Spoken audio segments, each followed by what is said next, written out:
Nityanandam, this is my Nitya Shiva Mayananda. This is Manitya Swathanthirapriya. And today we are here with a video together to actually explore and share about the guru-disciple relationship. One of the most misunderstood mystical topics. So that's why we are exploring it together and sharing with you to give you more of the insights of the experience of the guru-disciple relationship and the different dimensions of it. And let's start just with an introduction, like to both of us, and how did we actually met our guru? Ma, can you start? Yes. So how did Swamiji come into my life? So basically my family was connected to Swamiji before I started getting connected. Obviously the purpose of my birth was to be with him, but it took a little while before I started recognizing that. So initially it is my mother who found Swamiji after like so many years of seeking. She was always, just seeking for that truth, that ultimate truth. And she had listened to so many basically like teachers, gurus on YouTube. And the day where she found Swamiji, there's something in her that resonated so strongly. And at that moment, like she knew that that was the ultimate basically. And from that point, she just went to India for the very first time and went to her first program. And that was, I think, about like 9 years ago. And then my brother started getting connected to Swamiji. He ended up doing a program and then taking the vows of sannyas. So that was about 5 years ago. And in the meantime, for myself, it took a little bit longer. I was going through, my own life, and so many things were happening in my life, and I did not have that open space to guru, because I felt like, like I know what I'm doing basically. Like that was my thought current. And in the beginning, it's super funny actually to see the point where I'm at now and how beautiful and precious my connection to him is, because in the beginning I was actually extremely resistant, and I didn't want to even listen to even just any of his lessons. And then that one night something completely shifted in my space. And it's not like I ever listened to anyone saying, oh, you should go see Swamiji and all this. I was really resistant. And then that one night I just remember how I was by myself and sitting in my room, and I was going through so much emotional up and down, and I was really caught in it. And at that moment, I was so experiencing so much frustration within myself, so much anger towards life, not understanding why I took this body. And I was like, so angry, feeling like, what is the purpose of this whole life? Always being caught. Like I started seeing how the patterns were repeating in my life, especially when it came to all these emotions that I would always end up being trapped in. And at that moment, I had enough. I said, this cannot be the purpose of life. And it was basically like the strongest declaration to Cosmos. And at that very moment, his calling came like from inside. It's just that clarity just boom, like just simply appeared in my space. It was so strong, so clear, nothing that could be denied or ignored. And I knew at that moment that he was the one who would be able to liberate me from the prison of the mind. And that was my context, like all about the mind. I just wanted to get out of that, because I had started to really experience how the mind is such a prison, suffocation. And so that's how I ended up basically in Varanasi in 2016, July 2016, my first inner awakening program. So that's how that's how Swamiji brought me in front of him. And since that moment, honestly, it's been such a intense path with him, such a liberating path. I now am a being who is so joyful to be alive. Okay. And before, Swamiji, I was so stuck. in that whole, depression and low energy, and manifesting in such, various ways, like in my physical body, like this low energy, always needing to go back to sleep even in the middle of the day. um, and then since, yeah, Swamiji appeared in my life, it was just the beginning of so much cleansing, so much healing.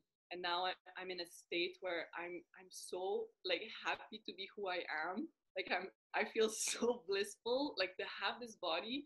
I feel so grateful to have this, guide, like the basically the best. I manifested like the best guide that I could ever manifest in life. So I'm just really happy. So that's Wow, that is really awesome. Awesome to hear. From complete resistance to the most happy, blissful being. I think he was. I think, like once when we open up to Guru, it means like Guru, Paramashiva was already looking at us, right? Otherwise, that connection cannot happen. So Guru is just there, simply waiting for us to, like open up, and then the connection, that shaft, like that umbilical cord connection, starts happening. Yes, for sure. Okay, let us dive more into the different dimensions of what a guru can do. But let me also introduce shortly how I met Swamiji. Actually, a completely different kind of introduction. So because when I first came to know about Swamiji, it was just friends inviting me. They said like, "Oh, we're hosting this program. You really have to come. You will love this and be very interested." I was like, "Okay, fine. I will come if you say so. I'll just do." And at that moment, actually, I did not know anything about enlightened masters. I did not know anything about Hinduism. Nothing actually. I just was introduced. I was doing yoga, but I had no idea where that was coming from.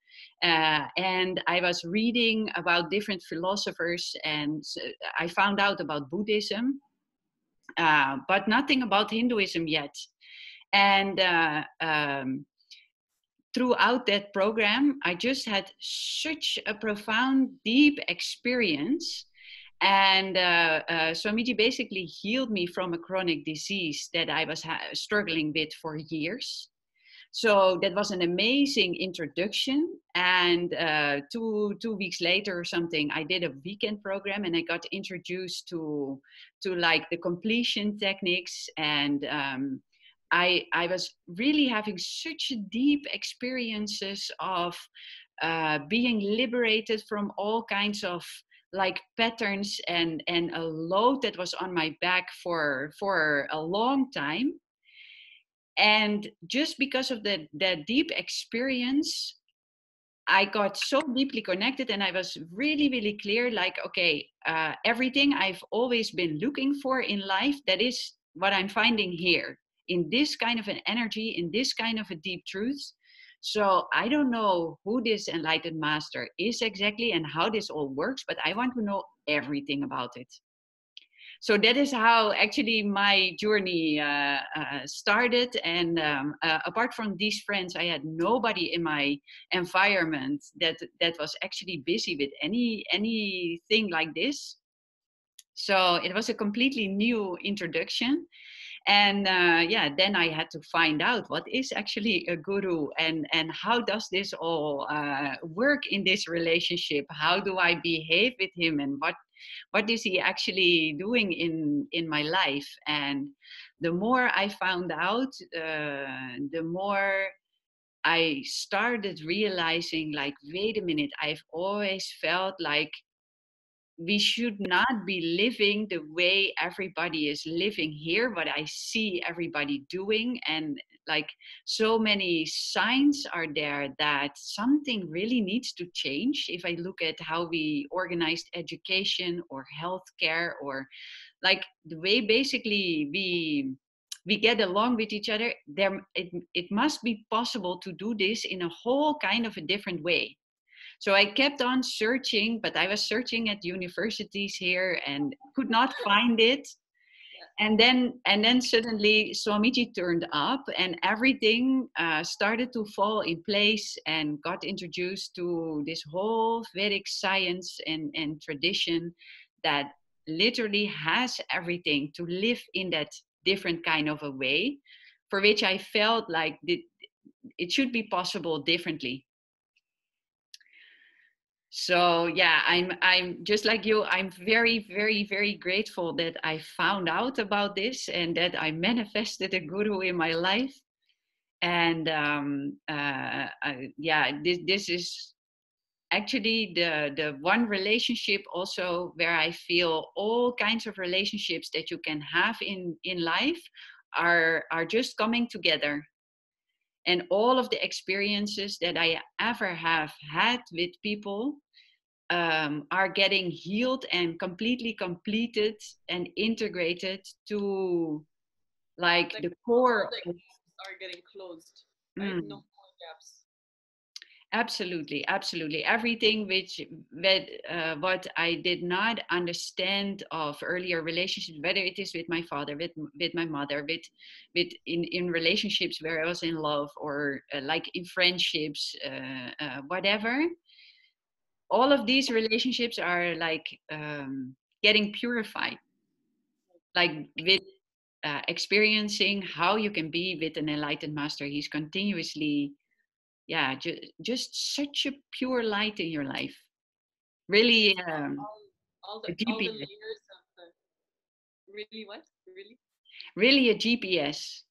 GPS, Oh, guru positioning system, right? indeed, indeed, indeed. And Yeah, it's really like his presence really gets rid of all the different layers of inauthenticity that we carry and manifest throughout our lives, and all the different relationships. All these layers start, getting cleansed, so that we can reach that core and radiate that bliss, and connect to other beings actually authentically, instead of always having such a big gap, between our inner space and what we project to others, and all this nonsense that just cause so much misunderstanding between people actually, and always causing in the end so much suffering everywhere. So just closing that gap and being able to connect so authentically is such a gift. That's what I'm just, yeah. absolutely, absolutely. Yeah, and one of the most actually funny kind of misunderstandings I feel is when people give like some kind of feedback of, isn't it dangerous to surrender, to just do what your guru says? Because I'm always feeling like, no, you know how hard it is to have that kind of a surrender. That is just the whole trick, that you try to do everything and anything to open up as much as possible. That is not something you have to hold back because it's dangerous. It's just the opposite.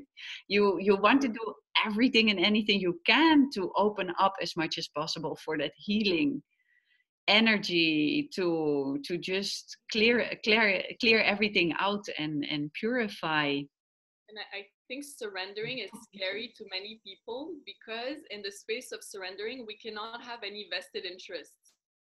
As long as we're not completely there surrendering, we can always have this thought, or holding on to this hope, or this, imagination or fantasy, and hoping that somehow all of this will get fulfilled. But this does not lead to the ultimate experience, right? Surrendering feels to me like it's that last step to take before just merging into that space of Advaita oneness. And in that space, yeah, no vested interest can survive.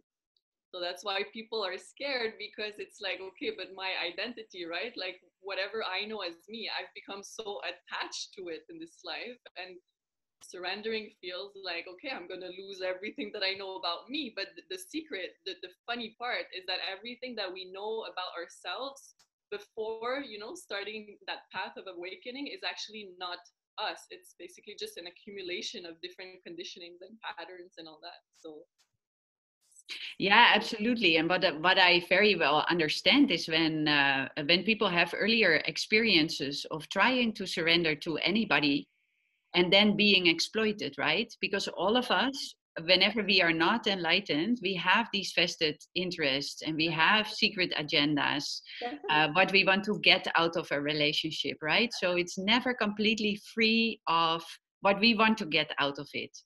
So many business contracts, right, between people. Yes, exactly. And because of that experiences in the past, you're holding back, like being scared of maybe I get exploited again.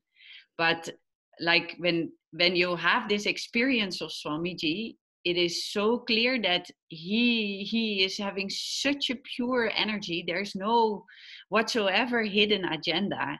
It is just him making himself available to experience the most pure energy inside and the most pure relationship that you can ever have. And one of the things that I love the most about Swamiji, having him as a guru, is the way that he always holds that highest possibility, that space of highest possibility for all of us. That's the mission of a guru. Like that's the only thing he wants, is to see you radiate that same bliss that he has experienced. So therefore, that is the most beautiful. There's no other word. I can't find a bigger word than that. Like, so beautiful to have this kind of relationship in our life. Someone who has no vested interest other than seeing us radiating that bliss and being in that state of powerfulness all the time. Yeah, absolutely. Yeah. And even without that powerfulness, he can't guide us, he can't teach us. Because, of course, whenever somebody has a vested interest, he wants us to be powerless, to be able to get whatever he or she wants out of the relationship, right? But with Swamiji, it's really the opposite. He can only do something with us when we are in that high, powerful energy. Exactly. Only then he can guide. And actually, what is an interesting question, like how did we came to know about this? That Swamiji is that pure energy and this does not have any vested interest. It's kind of, for me, that thought never crossed my mind, not even once, not even wondering, oh, what is he up to and all this. And I'll tell you why. Because the first time I went to him, like you, actually, I didn't know anything about Hinduism. I didn't know anything about Shakti's third eye, Kundalini awakening. I had no clue. I just, like I mentioned in the beginning, I was there to get liberated from my mind. Like, that's all I knew, the mind. I've had spiritual experiences, but what I had been conditioned with was, everything that happens in the mind and all that. But the first time I actually came into his presence and he asked why I was there, my answer was, Swamiji, I just want to feel so powerful inside. So I asked him directly for that state of powerfulness. That's all I wanted, basically, without knowing that this was actually everything that he embodies. Like the power guru, the one who just shows you that state of powerfulness at all times. And from that moment, when my being was so open to him in that surrender, he gave me that first experience of such intense Kundalini awakening. And when that happened, and I realized that I knew nothing about Swamiji, and he blessed me with this experience. And from that moment, it was just this clarity was inside my being. I just knew, okay, he's the one. For me, it was just, he's the one, he's the ultimate master, and that's it. Like, I'm just going to be on this path with him. And there was no doubt. I never felt anything else from him, like, because my first real, like, interaction or experience with him was just so raw and so real. And I was like, no one in society could ever, give me that. So that was my context. So that doubt was never there. And then it was just, he just kept showering, giving me so many experiences, even of that divine love that just opens up, and the whole space becomes like this huge blinding light. And all these experiences that he's given me, there's no space for doubt. So grateful. Yes, that is indeed is beautiful. I had this like experience that goes way beyond the mind, which took me some time also to even settle down with that it was a real experience. Because when I was in inner awakening, I was sitting in one of the mandala processes where Yeah. Swamiji sits in the middle and like everybody sits around in this geometrical figure, Yeah. and I was sitting right in front of him. And then the next day we had another mandala process, and normally Swamiji comes in the hall and then the music is played, so we know exactly when he is entering. We make a pathway in the mandala process so he can walk and sit in his chair, right? And this day, afterwards, the program coordinator even told that Swamiji had said to her not to play the music. So we were asked to sit in meditation, and I was just in complete meditation, and suddenly I felt a hand on my head. And nobody had heard him coming. Nobody had come out of meditation. Nobody had made any path. He had told the program coordinator, Mayanatma Swami, like, just leave it like that. I'll find my way through, in between. And I felt that his hand on my head, and I don't know what it completely opens up, but my whole being opened up, and I have been, I think, for at least a few days, been in samadhi, in a complete different state altogether, like feeling so innate blissful and so strongly empowered and connected with everything. And something that popped up suddenly was this memory when I was like 5 or 6 years old. And I was laying down in bed at night, and actually the lights were off. I should have been sleeping, but I could not sleep. And at a certain moment, I felt a hand on my head out of nothing. And somehow that there was one part of me that was kind of freaked out, like, what was that? Where was it coming from? And at the same time, I knew it was like the most blissful being ever that did this, like feeding your grandpa who loves you so much, like that kind of everything will be all right feeling just by that hand. And because Swamiji exactly touched my head like that, I was in this process, knowing for sure Swamiji knows me all of my life, and I'm here only for to live with him and to be part of this mission. And afterwards, I was like, my mind, my mind started playing with it, like, how can that possibly be? How could at 5 or 6 years old that already have been Swamiji? How is this connected? Of course, the mind cannot make sense of it. So in the end, I could not do anything other than just letting all of these questions just go, because the experience was so extremely strong that yeah, it made me also like completely clear that this is why I am here now in the planet, on planet Earth. And that clarity about the purpose of our life is the biggest blessing that anyone can receive. Like, if we look around, we see how many people are struggling, not knowing what they're doing, why they're doing what they're doing. Like, Guru is actually there to remove all the false ideas, like all these Yeah. desires that don't even come from us, that are just dumped on us by society, or people around us that don't necessarily have ill intentions towards us, but it's all part of this societal conditioning.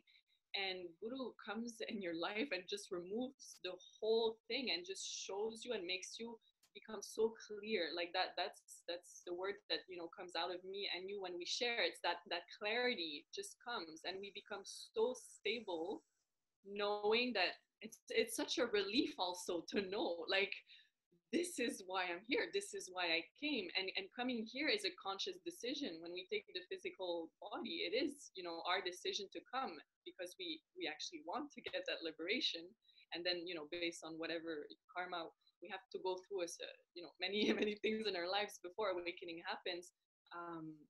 And it's, yeah, for me, it's really seeing how presence of guru just gives that clarity about the purpose of life and existence. And what I've come to realize is that my connection to him is actually the purpose of existence, because that connection to the source, that connection to Paramashiva, there's nothing beyond that. It's just, it's everything. So being able to have that experience is like, come on, like, I'm just so happy to be alive and to have this realization and this clarity, because then everything that happens becomes auspicious. Like Swamiji says, you know, everything is auspicious. But as long as we have all this confusion, we get so confused by everything. We just have so many emotional ups and downs. But ultimately, when the clarity is there, everything is an opportunity for us to, you know, transform and expand and evolve, because that's actually the purpose of life. Evolving, evolution, transformation. So that's just one of the main reasons why I'm just so grateful to have connection to Guru. Yeah, yeah. And I mean, you shared already some things that your whole life shifted actually. How would you describe to somebody who does not have a guru how your life is so different now than earlier before? The first thing that comes up in my space is the way that I perceive everything.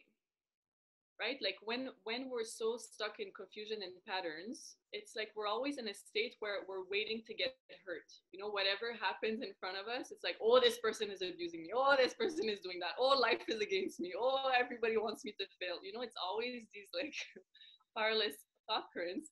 Oh, we have someone someone here with us. so so oh, okay. So basically, yeah, so from going to a state of feeling, you know, always, yeah, being in a space of waiting to get hurt from life and others, to a space of feeling like every single thing is actually auspicious. I think that's how my life changed the most, because now I can take anything that happens to me and see it as my own reflection. Everything that happens now is a tool for me to look inside of myself and complete with whatever is there. So everything that happens around me, I am really grateful for it, no matter what it is, because I can always see how everything outside is helping me heal and complete everything inside. And then it's actually a virtuous circle. Instead of always being caught in emotional ups and downs, everything becomes a virtuous circle. So I think that's what I would answer to that question. It's, there's no more powerlessness. There's no more powerlessness, because I recognize how everything, every reflection is helping me evolve and transform. And that's such a powerful cognition. It's such a powerful context for life itself. And it just makes me become so, you know, when Swamiji says like you're your own boss, and it doesn't just mean like, okay, in your career, you actually design, you start feeling so powerful to design the life exactly the way that you want to design it. Yes. And when he creates us, obviously with, you know, third eye and all that, it's like the manifestation just happens so quickly and so beautifully. So I think that feeling, yeah, of feeling like I am responsible for my life, I can design anything that I want, is the most liberating context and cognition. So yeah. Awesome, man. Yeah, it's really so extraordinary. It's so rich. There's just so much to say. It's yeah, there are it has so many dimensions. Indeed, and actually just that word that came out, rich, that's exactly what is happening. I've become so rich. Like I feel so rich. I feel like the richest person in the whole cosmos. Absolutely. Yeah, for me too. And what is like being a play ball into the whole of society, in all of these connections and things that happening and situations, and the whole switch to like becoming so extremely powerful, and as you say, being your own boss in the whole of life, just because you decide what is going to happen and you understand and you have the right cognitions to actually manifest continuously what you want as a reality. And what I also feel is like somehow Swamiji and the connection that I have with Swamiji, like whenever I surrender to him, I become more me. Does it make sense?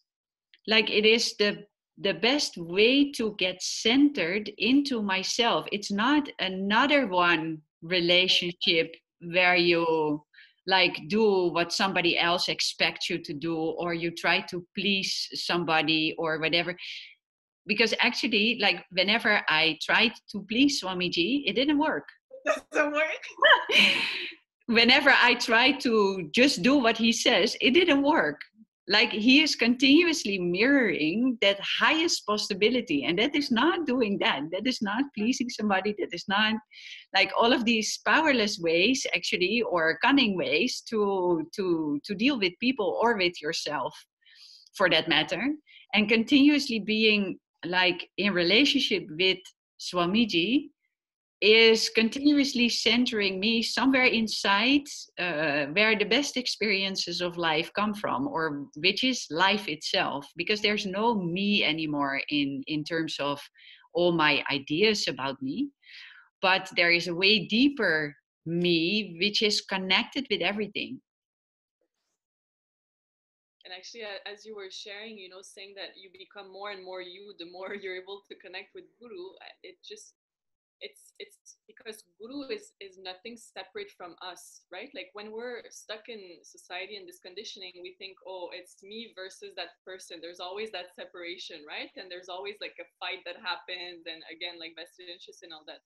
But Guru is actually just that reflection, and basically, it's he was explaining how the seeker in me manifests as Guru in him, and the whole space of highest possibility and authenticity is being reflected back to me so that I can see it, right? So it's like I'm creating the whole thing, and he's there to reflect that for me.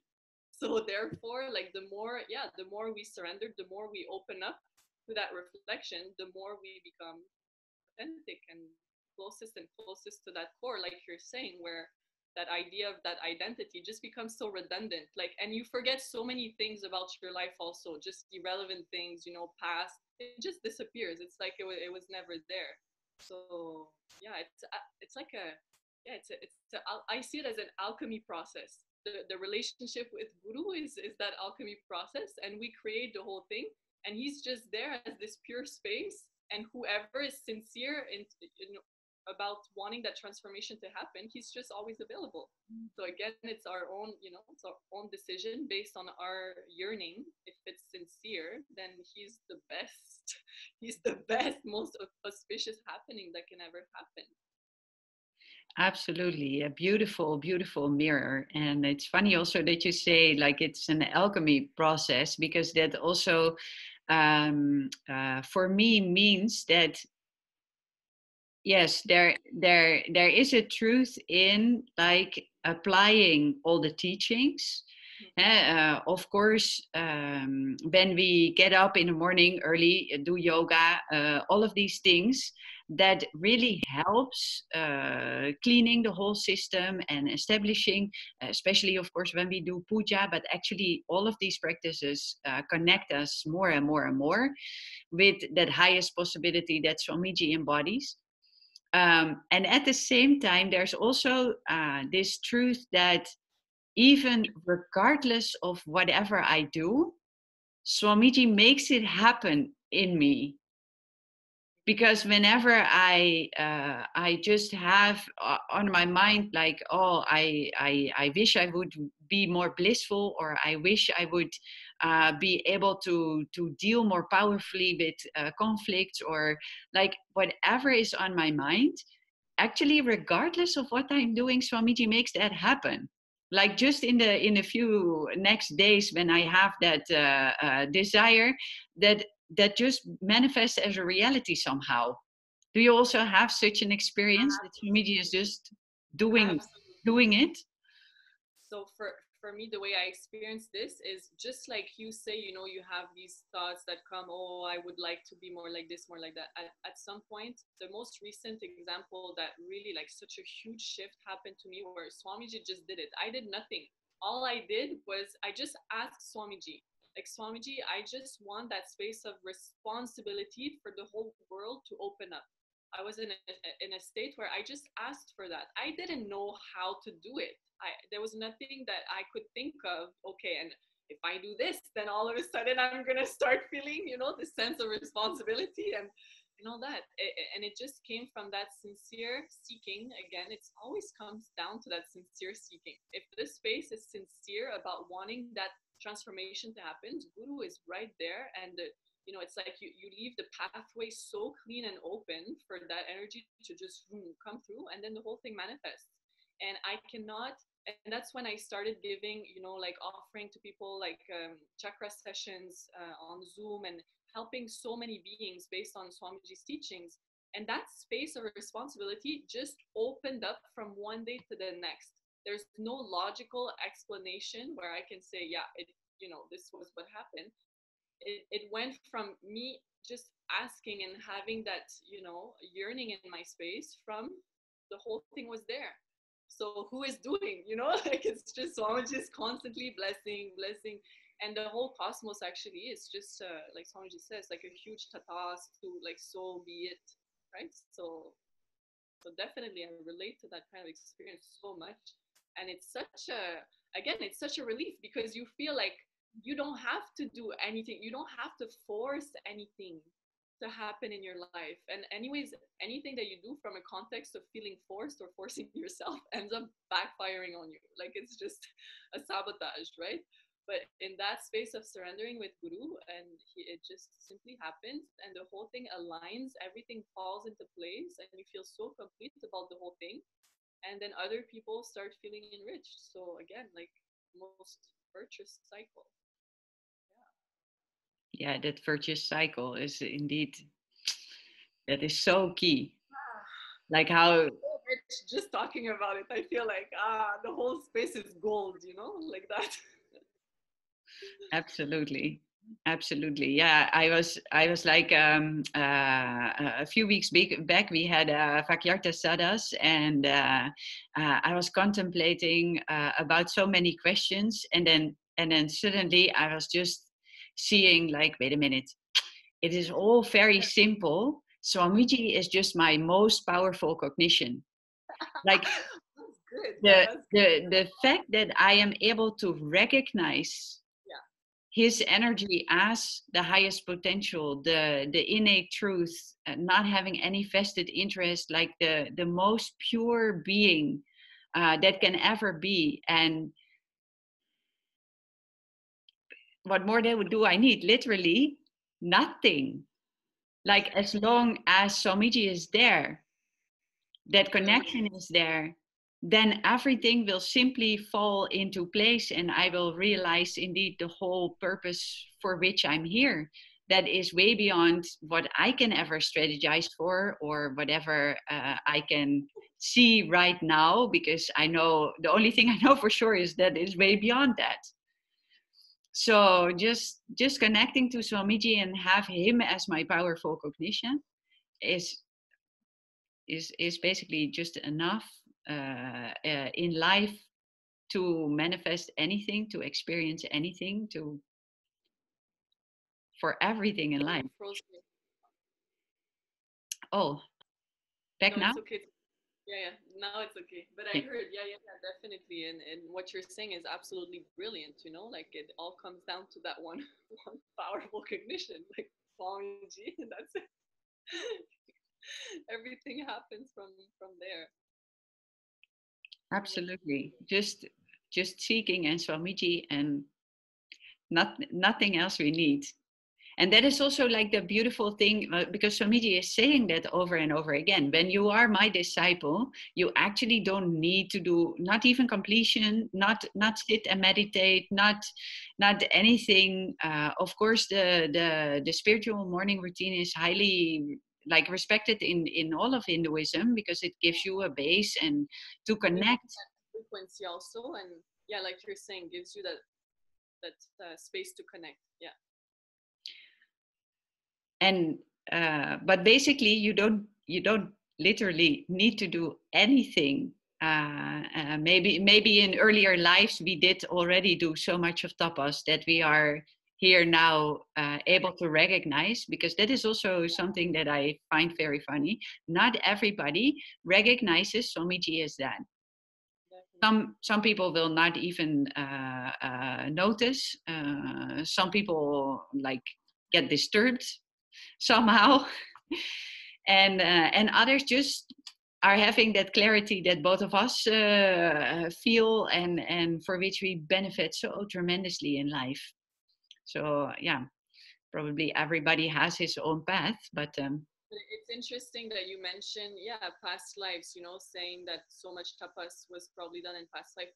There's so much that we don't know in this life, right? And when we don't have that understanding of the whole life, death and birth, like birth and death cycle, when we are stuck in that feeling like we have only one life, like that's just the biggest sabotage, right? Because we cannot understand the purpose of our life if we're stuck in such a limited cognition, when we don't actually see that consciousness is eternal. There's so much that happened before we decided to take this physical body, and which can also obviously explain a lot, like in this life, who's, how that connection is even there in this life. It's so much that happens before this yeah. physical birth. Yeah, indeed. And even though we don't know about it, the experience of it itself is so strong and so powerful that really it blows away the whole mind in literally, like any ways That's what to. I wanted from the beginning. No more mind. That was my context from the beginning. Just blow the whole thing up. Indeed, and that is literally what he does. Exactly. Well, I think that is the whole circle round for this video perfectly. I also feel this way. As soon as you said that, it was like boom, circle complete. Yeah. How, as Swamiji says, the infinity, the sign is actually not this; it's just this. Amazing. It's round. Well, thank you so much for sharing and exploring the guru-disciple relationship with me today. I feel Who like knows where such a did gem. what? I feel like this is such a gem, like this space that was created, because I feel like this shiny, like light inside of me, and I feel like the whole space is covered in gems, and it's such a high frequency. Absolutely. That was I just had this feeling we are going to create naturally dynamics that is worth watching. So if you have any questions after watching this video, or you want to get in contact with us, just comment on the video or below the video. We will put the contact details also there, so you can get in touch. And well, thank you very much for sharing this opportunity. And everybody who is watching, thank you so much for tuning into this video. And I love to see you next time. Be blissful, Nityanandam. Thank you so much, Nityanandam.